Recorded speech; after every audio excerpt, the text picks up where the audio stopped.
Welcome back. For more on our top stories and others, please visit our website, channelstv.com, and on youtube.com/channelsweb.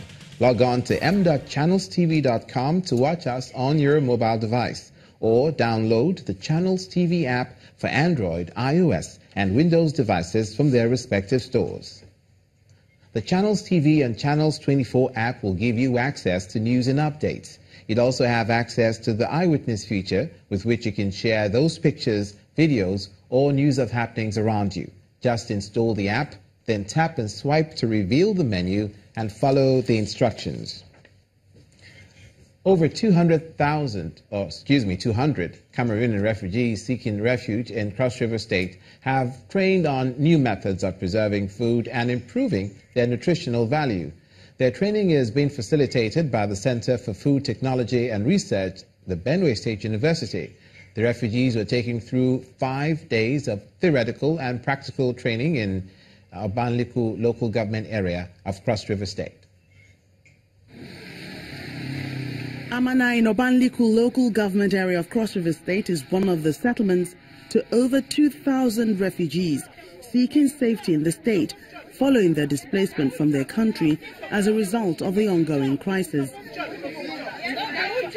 As expected, from time to time, perishable and non-perishable food items are donated to the refugees from different agencies to keep them going.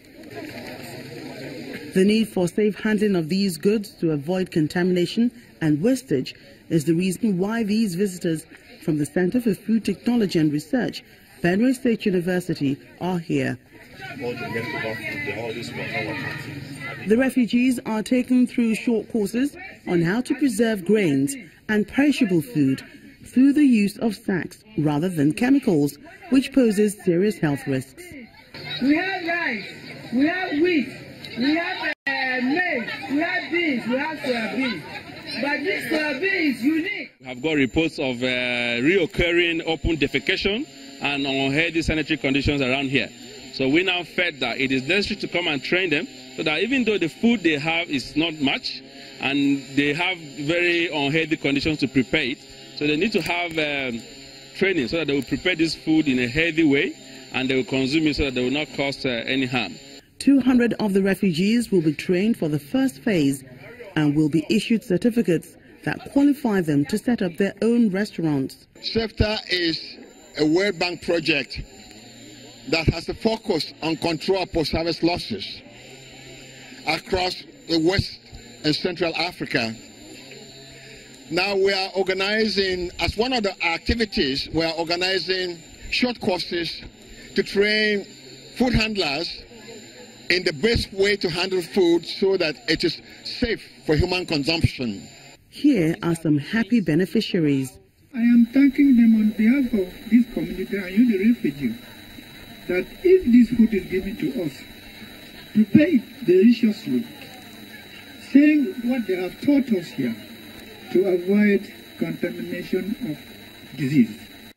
Meanwhile, the Cross River State government has provided food and non-food materials to over 3,000 Cameroonian refugees camped in Boki local government area.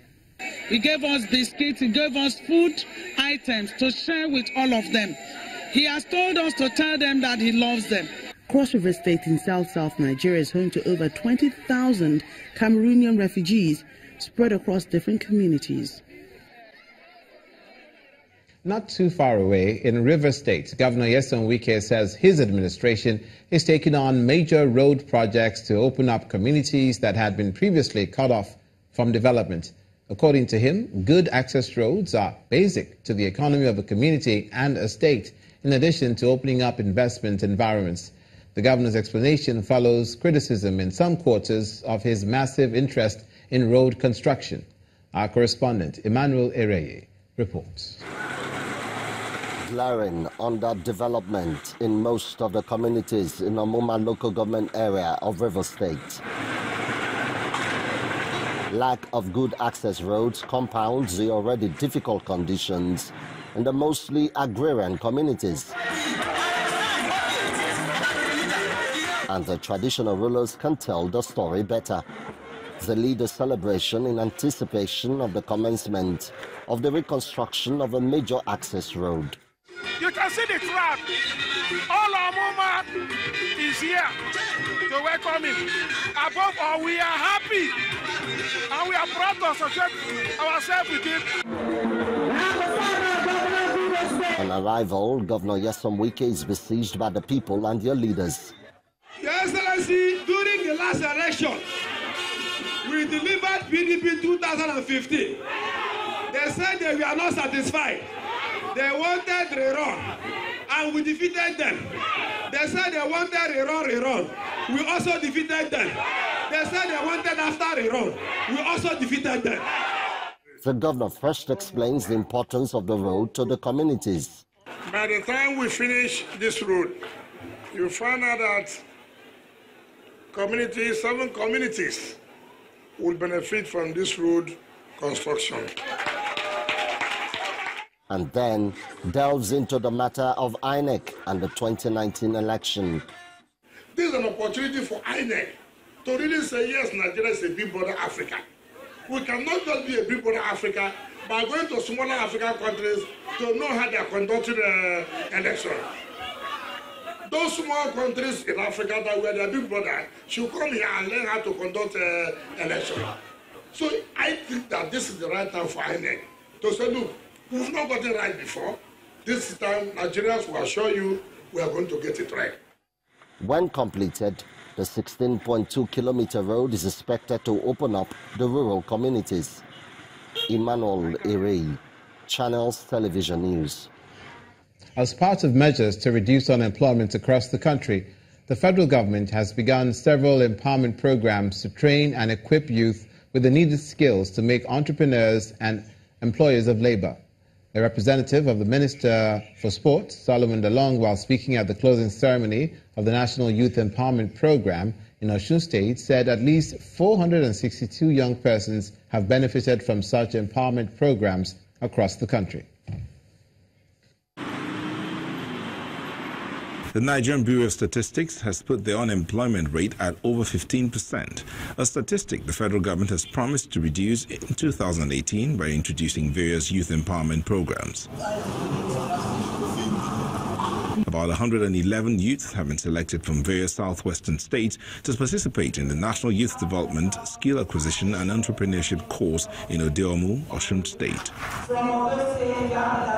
These participants learned skills in diverse fields like aquatic farming, livestock farming, crop farming, and a host of others. A representative of the federal government explains how this initiative can positively affect the labor market. When you go back, as you go back to start your own business, will you be doing it alone? Assuming that on the average you employ 2 persons to join you, the 462 will be how many employment now? 462 times 2. Is that not so? It's growing. Now come to it. You also have people that you mentor. Within 2 years, what will happen? If each of you mentors 2 again, you have doubled the number. So if we have 10 million unemployed youth, what is the reduction now? Has it not come down? And I believe sincerely you do more than that. Other speakers admonished youth to make adequate use of the opportunities presented to them in order to secure better futures for their families and themselves. It is important that whatever seed money you are given, you do not fritter. Don't waste it. Use it for what you are supposed to use it for. You must imbibe that habit of denying gratification. Not all that is needed for the vocation or for the enterprise that you have chosen has been given unto you. So you have just been given just little. So the onus lies on you to go and do what? To improve more, so as to make yourself to do what? To stand out. An additional grant of 150,000 naira has been promised to some of these trainees as part of grants in their various vocations. You're watching news across Nigeria. Coming up, the Enugu State Police gives an ultimatum to those who have illegal firearms. Stay with us for details.